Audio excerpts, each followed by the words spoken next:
दूर से कामदगिरी नजर आई। चित्रकूट में कामदगिरी के दर्शन बहुत पुण्यशील व्यक्ति को मिलता है। कामदगिरी की परिक्रमा जरूर लगानी चाहिए। कामदगिरी साक्षात राम जी का स्वरूप है। जैसे गिरिराज गोवर्धन भगवान श्याम सुंदर का रूप है, वैसे कामदगिरी स्वयं राम जी का स्वरूप है।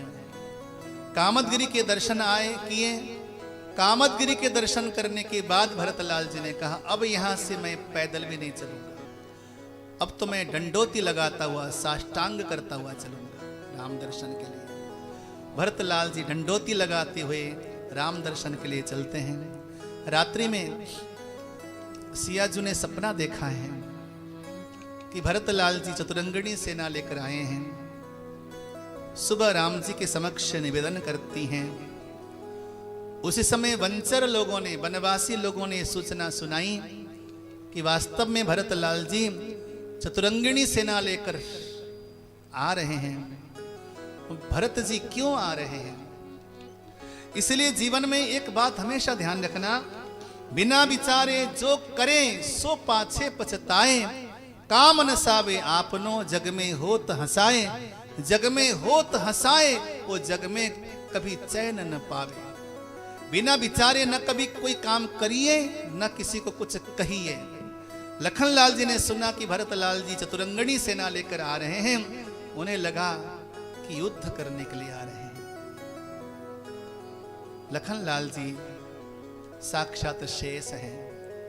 कभी भागवत के प्रति इस प्रकार की धारणा वो रख नहीं सकते, लेकिन उनका धर्म बनता है क्योंकि वो राम जी के सेवक हैं। राम जी की सेवा किस प्रकार करूं, ये ललक लखनलाल जी में है।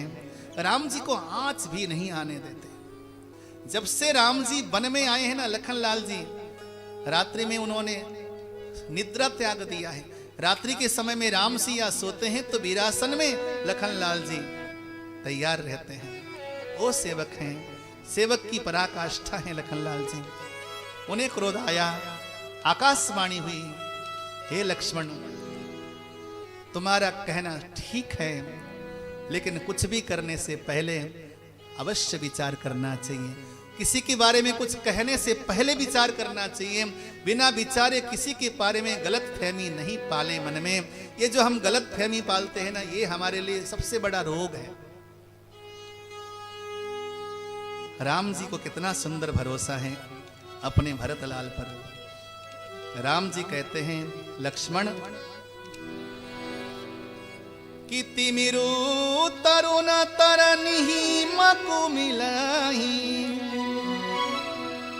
गगन मगन मको मेघाही मिलई, गोपद जल बूढ़ई घट जोनी, सहज क्षमा बरु छाड़े छोनी, मसक फूक मकु मेरु उड़ाई, होई न नृप मधु भरतहि भाई। एक बार अंधकार सूर्य को निगल सकता है, ये हो सकता है लक्ष्मण। आकाश चाहे तो बादल के बीच में छुप सकता है, ऐसा भी हो सकता है। गाय के खूर जितनी धरती में पूरा समुद्र समा सकता है, ये भी संभव है। समुद्र के बीच में अगस्त्य जी डूब जाएं, ये भी संभव है। धरती माता अपनी क्षमाशीलता को छोड़ दें, ये भी संभव है। और मच्छर फूंक कर पहाड़ को उड़ा दें, ये भी संभव है। लेकिन मेरे भरत के मन में कभी राज मद आए, ये संभव नहीं है। इतना भरोसा होना चाहिए। तुम भगवान पर भरोसा करो, ये तो सामान्य सी बात है, लेकिन तुम्हारे भगवान को तुम पर भरोसा हो, ये असामान्य बात है। असामान्य बात है। कितने भाग्यशाली हैं भरतलाल जी। बड़े प्रेम से लखनलाल को बगल में बिठाते हैं और समझाते हैं। उधर भरतलाल जी आए हैं और प्रातःकाल की बेला है। मुनियों के मध्य में राम जी सुशोभित हैं। शीस जटा कटि मुनि पट बांधे, तून कसे करस सरधनु कांधे। मस्तक पे दिव्य जटाओं का मुकुट है। मुनियों के वस्त्र धारण किया है, कटी में तुणीर है, दिव्य धनुष है, माँ जानकी मामांगी हैं। लखनलाल जी यहाँ खड़े हैं, माँ जानकी यहाँ विराजमान हैं। लखनलाल जी यहाँ खड़े हैं, दक्षिणे लक्ष्मणो यस्य वामे च जनकात्मजा। लक्ष्मण जी यहाँ खड़े हैं, यहाँ माँ जानकी विराजमान हैं, सामने ऋषि महर्षि गण विराजमान हैं, बैठे हैं, सत्संग की चर्चा चल रही है और भरतलाल जी उधर से आ रहे हैं। भरतलाल की दशा लखन से देखी नहीं गई। ऐसी कातर दशा लखनलाल ने जब भरत को पहली दृष्टि में देखा तो लखन के संपूर्ण लोमावलियां रोमांचित हो गई, आंखें प्रेमाश्रु से भीग गईं। लेकिन क्या करें, सेवक का धर्म है, सेवक का आसन छोड़ नहीं सकते। एक पल के लिए लगता है लक्ष्मण को कि मैं कितना बड़ा अपराधी था। किसी वैष्णव के बारे में, भगवान के भक्त के बारे में गलत सोचना भी महान अपराध है। और मैं अपने सगे भाई के लिए, अपने प्राण प्रिय भैया के लिए इतना अपराध सोच के बैठा था। लक्ष्मण को लगता है कि जाकर भरतलाल के चरणों में गिर पड़ूं, पहले उससे मैं क्षमा याचना करूं। लेकिन सेवक का धर्म है, यहां पर खड़े हैं लखनलाल जी। उधर से भरतलाल जी भगवान को प्रणाम करते हैं, लखनलाल जी इशारा करते हैं और जैसे सामने देखते हैं भरतलाल जी गिरे पड़े हैं कि पाही नाथ कहीं पाही गोसाई, पाही नाथ कहीं पाही गोसाई,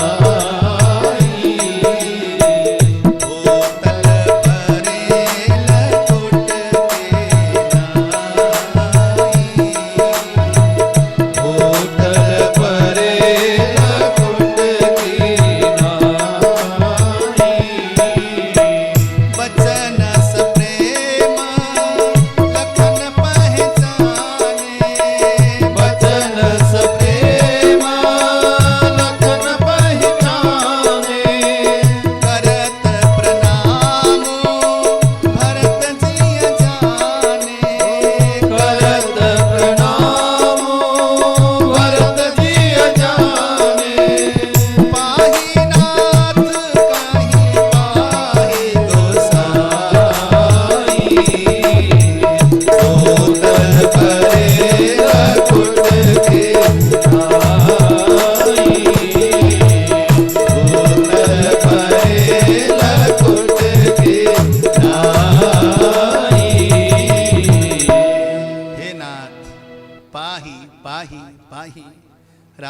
रक्षा करो। इस समय मेरी रक्षा तुम्हारे अलावा कोई नहीं कर सकता। इस प्रकार जब भरतलाल जी साष्टांग लेटकर प्रणाम कर रहे थे, राम जी की दृष्टि पड़ी। उसी समय अचानक राम जी को लगा कि भरत आ गया है। चौंक कर खड़े हो गए राम जी। कहत स प्रेम नाई महिमा,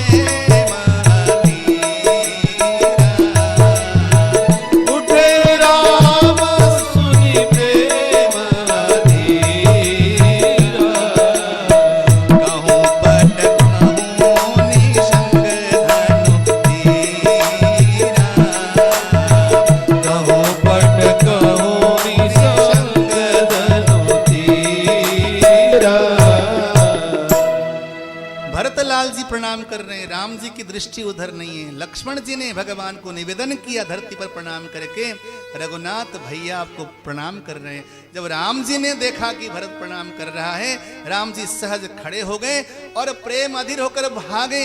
एक तरफ भगवान का पटका गिरा, एक तरफ धनुष गिरा। एक तरफ तीर गिरे, दौड़े दौड़े गए, बरबस जाकर अपने प्यारे भरत को गले से लगाया और प्रगाढ़ आलिंगन किया। बोलिए भक्त प्रवर भरत लाल की।